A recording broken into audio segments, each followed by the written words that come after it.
Seorang pria melompat tinggi lalu berbalik dan melompat ke dalam air. Sedetik kemudian, aku tiba-tiba mendengarnya berjuang kesakitan.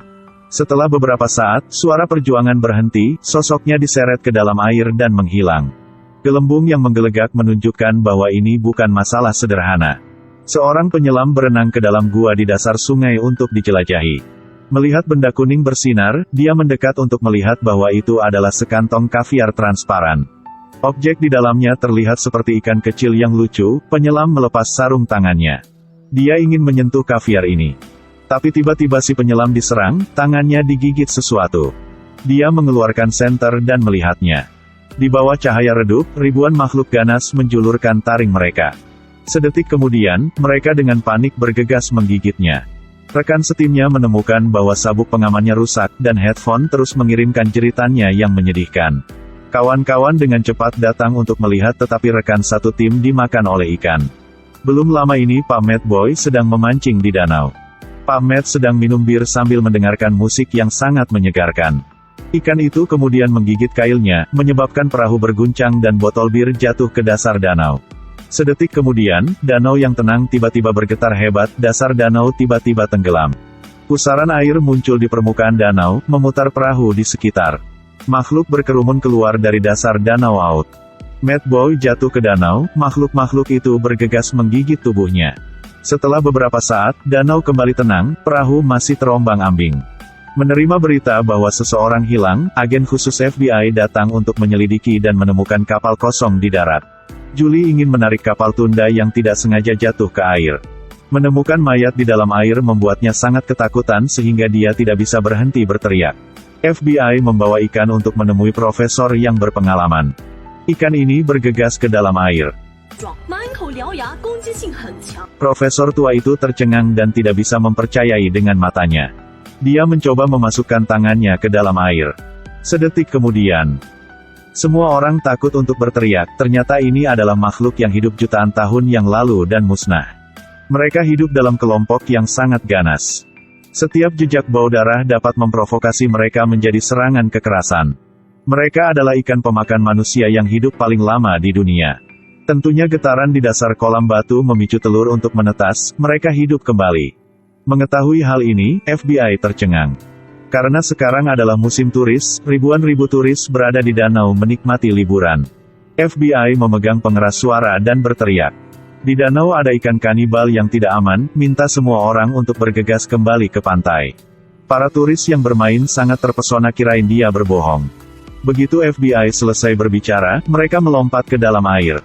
Kejutan danau besar menarik sekelompok ikan karnivora untuk bergegas menuju sekelompok orang. Permukaan air langsung mendidih seperti ketel mendidih. Semua orang panik, dan lari. Warna merah darah segar membuat danau terlihat seperti sup darah. Lantai dansa seperti nampan berisi perut babi yang dituangkan ke dalam air. Banyak orang menjadi prasmanan untuk ikan kanibal. FBI memutar matanya dan bergegas menyelamatkan mereka. Orang-orang kulit hitam sangat berani, terus-menerus menembaki ikan. Tembak semua peluru, lalu lepaskan baling-baling kapal, gunakan baling-baling untuk menghancurkan ikan. Ikan yang tak terhitung jumlahnya dihancurkan menjadi bakso ikan tetapi mereka datang lebih banyak. Ikan yang penuh sesak masih bisa menyerbunya, dia masih berteriak keras agar semua orang pergi dengan cepat. Permukaan danau ramai sebelumnya, sekarang tulang belulang orang mati ada di mana-mana seperti neraka di bumi. Julie menerima telepon, anaknya sedang bermain di kapal pesiar di tengah sungai.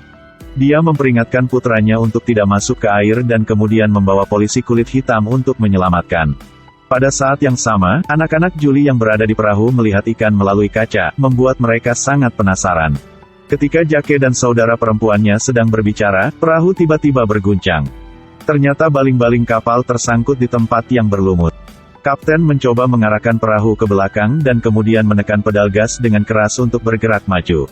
Baru saja melihat lumut dihilangkan dan mengatasi kesulitannya, tetapi sedetik kemudian perahu itu menabrak karang. Melihat melalui kaca, saya melihat bahwa air telah membanjiri perahu, dampaknya menyebabkan keduanya jatuh ke dalam air. Di bawah gigitan ikan dalam sekejap, hanya 2 kerangka yang tersisa. Kapten berjuang di dalam air, seorang gadis di danau menurunkan seorang pendayung untuk membantu. Meskipun dia berhasil naik ke pagar, bagian bawah tubuhnya dimakan oleh ikan. Ikan karnivora bergerak ke arah saudara perempuan Jake. Dia menggunakan dayungnya untuk mendobrak pintu atas upper. Kompartemen perahu dibanjiri air menyebabkan perahu miring, ikan yang tak terhitung jumlahnya bergegas ke dalamnya. Di saat ketegangan yang mencekik, Julie tiba, Novak mengarahkan perahu ke lokasi yang tepat. Julie mengambil tali dan melemparkannya. Kemudian ikat tali di antara dua perahu, Julie berpegangan pada tali dan naik ke sisi lain. Di dasar perahu, air telah membanjiri, ikan-ikan makan seperti roket di sekitar saudari Kelly. Tangan Kelly mengepalkan dayung dan memukul ikan. Permukaan air semakin tinggi dan tinggi, ikan yang tak terhitung jumlahnya di bawah air membuka mulut mereka seolah menunggu untuk merobek mangsanya. Mereka berenang-renang menunggu permukaan air naik dan menenggelamkan perahu. Julie memutuskan untuk menyelamatkan semua orang ke kapal lain terlebih dahulu. Kerumunan yang berpegangan pada tali perlahan memanjat ke sebelah. Kumpulan ikan karnivora di air berenang seperti pecandu gila. Rambut seorang gadis terlalu panjang untuk ditangkap ikan, rasa sakitnya membuatnya panik. Detik berikutnya dia jatuh dan itu menjadi pesta ikan. Julie naik ke tengah pegangan begitu keras sehingga putus. Untungnya itu tersangkut di pagar tetapi Julie sudah melorot di air. Dalam sedetik, dia akan dicabik-cabik oleh para gangster. Novak dengan cepat mengarahkan perahu untuk meregangkan tali, sehingga dia bisa menarik Julie dalam sekejap mata. Ikan takut langsung kabur. Adik Kelly masih terjebak di bawah perahu, Jake memutuskan untuk turun menyelamatkannya. Dia memutuskan untuk menggunakan kapten sebagai umpan. Sedetik kemudian, tangannya meraih kepanikan Jake melemparkannya ke bawah untuk menarik ikan. Jake berenang ke perahu dari sisi lain. Anta tim Timot KG Chiusang, Ket HP Voibo Dam Sekota Tertan Motki Pendu dan K. Dia berkata melalui radio ke Novak 10 detik hitung mundur, ayo berlayar. Jake menukik ke arah tangki bensin lalu membuka katup tabung gas. Tanpa diduga, setelah 10 detik hitungan mundur, perahu tidak bisa berjalan. Pada saat itu, detonator mengambang di air. Ikan kanibal mengira dagingnya penuh sesak. Mereka akhirnya memulai kapal. Perahu dengan 2 orang dikejar ikan. Dalam sekejap terjadi ledakan, ikan-ikan itu hancur berkeping-keping. Permukaan danau terapung dengan perut ikan yang ganas, akhirnya kedua bersaudara itu lolos. Pada saat ini profesor tua itu memanggil. Melalui penelitiannya, ikan pemakan manusia ini hanya dalam tahap remaja. Begitu profesor selesai berbicara, seekor ikan karnivora raksasa menerkam Novak. Seluruh perjalanan film ingin mengirim pesan kepada semua orang. Jangan pergi ke danau di mana tidak ada yang menginjakan kaki untuk berenang, Anda tidak tahu bahwa ada bahaya yang mengintai di bawah.